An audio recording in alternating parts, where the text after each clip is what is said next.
जय माता दी दोस्तों, कैसे हैं आप सभी। दोस्तों बात कर रहे हैं 20 और 21 जून 2020 के वृश्चिक राशि फल की।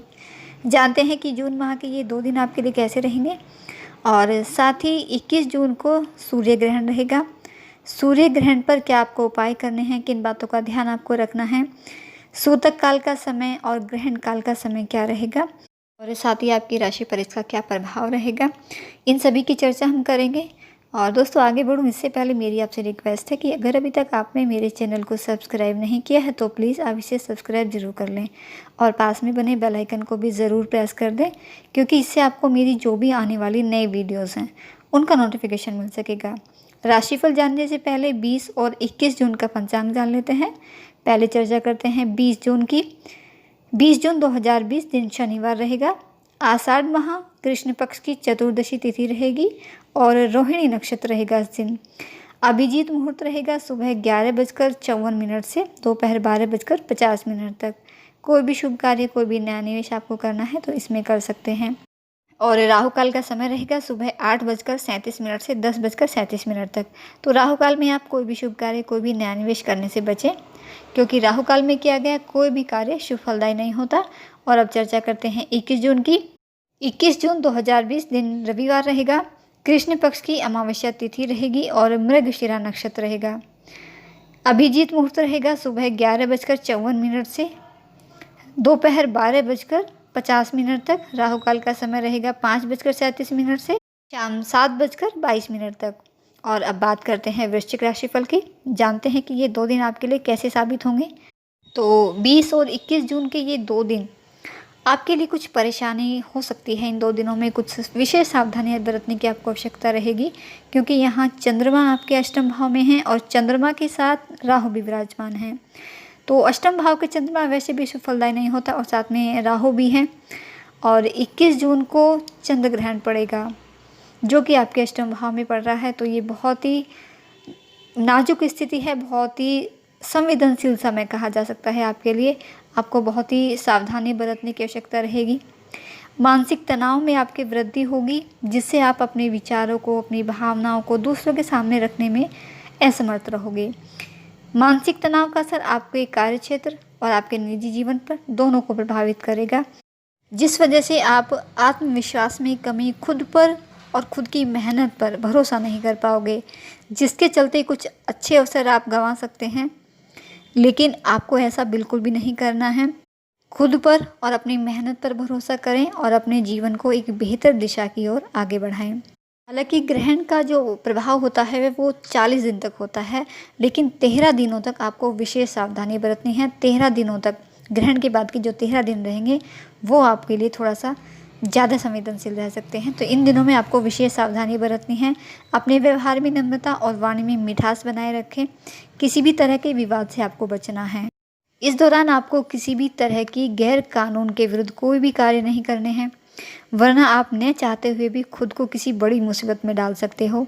निवेश से आपको बचना है, इससे भी आपको नुकसान हो सकता है। आपका पैसा कहीं फंस सकता है, तो पैसों का लेन देन बहुत ही सोच समझ कर करें। कोई भी महत्वपूर्ण निर्णय सोच समझ कर लें या किसी अनुभवी व्यक्ति की सलाह से ही लें। कार्य क्षेत्र में भी सावधानी बरतें। आपके कुछ शत्रु इस समय बन सकते हैं जो कुछ नुकसान उठाने की कोशिश करेंगे। और इस दौरान की गई यात्राओं में भी परेशानी हो सकती है, तो बहुत ही सावधानी से यात्रा करें। अगर बहुत ज़रूरी है तभी जाएं, वरना टालेंगे तो बहुत आपके लिए बेहतर रहेगा। वाहन चलाते हैं तो वो भी सावधानी से चलाएं, क्योंकि जो 8वां घर है ये चोट एक्सीडेंट का भी कारक है। तो इसलिए वाहन से आपको थोड़ी चोट लगने की भी संभावना है, तो बहुत ही सावधानी से आप वाहन चलाएं। इस दौरान विशेषकर आपको अपने स्वास्थ्य का खास ख्याल रखना है। स्वास्थ्य के प्रति कोई भी लापरवाही आपको नहीं बरतनी है। अगर आपको कोई स्वास्थ्य संबंधी परेशानी चल रही है तो तुरंत डॉक्टरी सलाह ज़रूर लें और समय समय पर अपना चेकअप ज़रूर कराते रहें, क्योंकि बहुत ही संवेदनशील समय वैसे ही सबके लिए चल ही रहा है। तो स्वास्थ्य का तो बहुत ही अच्छे से आपको ध्यान रखना है। सभी नियमों का, सभी निर्देशों का अच्छे से पालन करें। अपना और अपनों का बहुत अच्छे से ख्याल रखें। साथ ही छात्रों के लिए भी ये समय कुछ प्रतिकूल कहा जा सकता है। आपकी मेहनत अधिक रहेगी, विषयों को समझने में दिक्कत रहेगी, पढ़ाई में मन नहीं लग पाएगा। लेकिन वहीं जो भी रिसर्च के फील्ड से जुड़े हैं तो उन जातकों को पूरी सफलता मिलने की संभावना है। तो आप इस क्षेत्र में जो भी जुड़े हैं तो आप प्रयास ज़रूर करें, मेहनत करें, आपको सफलता मिल सकती है। क्योंकि कुछ बेवजह की चिंताओं के कारण मानसिक तनाव आपका बढ़ सकता है और ये आपका ये मानसिक तनाव का असर जो है ये आपके कार्यक्षेत्र और आपके निजी जीवन दोनों को प्रभावित करेगा। तो मानसिक तनाव से आपको बचना है। मानसिक तनाव से बचने के लिए आप खुद को व्यस्त रखें, अपने परिवार के साथ व्यस्त रखें, कुछ ऐसे कार्यों में व्यस्त रखें जिससे आपका ध्यान बढ़ सके और आपका मानसिक तनाव न बढ़े, जिससे आपको कुछ परेशानियों का सामना न करना पड़े। घर परिवार के साथ आप समय बिताएं, परिवार के सदस्यों के साथ आप समय व्यतीत करें, अच्छे से उनकी भावनाओं को समझें, उनके साथ बातचीत करें और हर समस्या को, हर बात को शांत रहकर, शांत मन से सबको समझने का प्रयास करें। हर समस्या का जो समाधान है शांत रहकर आप सुलझा जाएंगे तो आप सुख पाएंगे, परिवार में भी सुख शांति बनी रहेगी। तो इसलिए अपने गुस्से पर, शब्दों पर भी विशेषकर कंट्रोल रखना है आपको, वरना इससे घर का वातावरण बिगड़ सकता है, आपके रिश्ते खराब हो सकते हैं और जो कि आपका मानसिक तनाव है वो हावी हो सकता है, बढ़ सकता है। तो इसलिए आप इन चीज़ों का ध्यान रखेंगे तो आपका मानसिक तनाव भी कम होगा। और उस तनाव के कारण जिन परेशानियों का सामना आपको करना पड़ सकता है उन परेशानियों से भी आप बच पाएंगे। और साथ ही इस दौरान आपकी आर्थिक स्थिति हालांकि बेहतर रहेगी, ठीक रहेगी, लेकिन साथ ही आपके फिजूल खर्च भी बढ़ सकते हैं। तो फिजूल खर्चों पर भी आपको नियंत्रण रखना है, वरना ये भी आपके लिए मानसिक परेशानी का कारण बन सकता है। तो नियम अनुसार, योजना अनुसार काम करेंगे, कुछ सावधानियां बरतेंगे हर चीज़ में, तो आपको कोई परेशानी, कोई दिक्कत नहीं होगी। और साथ ही साल 2020 का पहला सूर्य ग्रहण 21 जून 2020 रविवार को पड़ रहा है और ये ग्रहण मृगशिरा नक्षत्र में और मिथुन राशि में लगेगा। इस दिन राहु केतु के अलावा गुरु, शनि और बुध और शुक्र ये ग्रह वक्री रहेंगे। हालांकि जो राहु और केतु है ये हमेशा ही वक्री रहते हैं, तो कुल मिलाकर 6 ग्रह वक्री रहेंगे। यह स्थिति पूरे विश्व में उथल पुथल मचाएगी। जून माह का ये दूसरा ग्रहण है।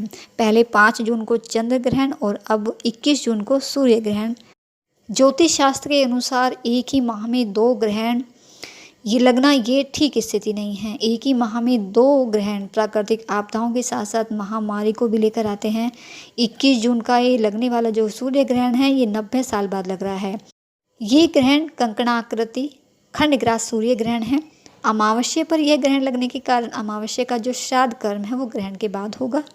और ग्रहण का जो समय रहेगा वो रविवार 21 जून की सुबह 9:15 से सूर्य ग्रहण शुरू हो जाएगा और दोपहर 12:10 पर दोपहर के समय में हल्का सा अंधेरा हो जाएगा और 3:04 पर ग्रहण समाप्त होगा।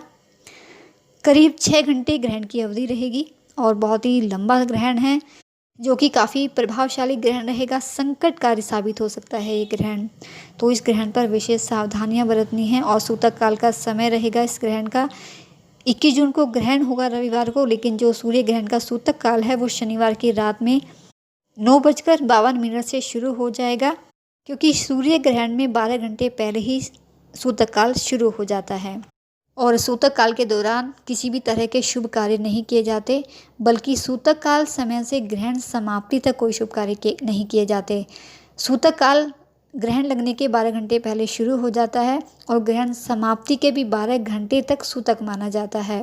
ज्योतिष शास्त्र में ग्रहण का विशेष महत्व होता है, जबकि वैज्ञानिक दृष्टि से ग्रहण को एक खगोलीय घटना माना जाता है और धार्मिक दृष्टि से ग्रहण को एक अशुभ घटना माना जाता है।